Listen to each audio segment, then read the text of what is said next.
Carla Abellana, hinamon ang Imperial Patriarch, "No cameras. Just you, me, and a few minutes of your time." Sa isang kamakailang post ni Carla Abellana sa Instagram Stories, hinamon niya ang pahinang Imperial Patriarch na masaksihan ang kanyang galing sa pag-arte ng walang cameras.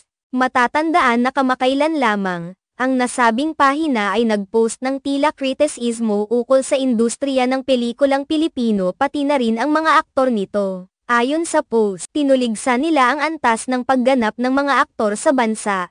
Sinasabing palaging masama, awkward, at hindi natural ang kanilang mga pagganap. Itinuturing din nilang pilit at hindi realistiko ang mga akto ng mga Pinoy aktor at sinabing hindi nila kayang ipakita ang tunay na damdamin sa isang natural na paraan. Dahil dito, nagbigay ng hamon si Carla sa pahina at sa may akda ng post, na ipinakita niya ang kanyang kakayahan sa pag-arte sa harap ng mga ito, nang walang anumang gamit ng kamera. Sinabi pa niya na gagawin niya ito nang walang anumang mga pabor o kasunduan, tanging ang may akda, siya, at ilang minuto lamang ng kanilang oras. "Dear Imperial Patriarch, I will gladly show you how it's so easy to do what you say we can't and don't do. No cameras. Just you, me, and a few minutes of your time." Tara, ang mensahe ni Carla sa kanyang Instagram Stories. Pinili ni Carla na sagutin ang mga negatibong pahayag na ito sa isang positibong paraan, na nagpapakita ng kumpiyansa at pagtanggap sa hamon ng pagpapakita ng galing sa kabila ng mga mapanirang komentaryo. Ang kanyang reaksyon ay nagpatunay na hindi siya natatakot na ipakita ang kanyang talento sa harap ng kahit sino, kahit na walang anuman o kahit walang mga kamera na magre-record sa kanyang pagganap. Sa ganitong klaseng sagot ni Carla, malinaw na ipinapakita niya ang kanyang tiwala sa sariling kakayahan at ang kanyang dedikasyon sa propesyon ng pag-arte. Hindi lamang siya isang aktres na umaasa sa mga teknikal na aspeto ng produksyon,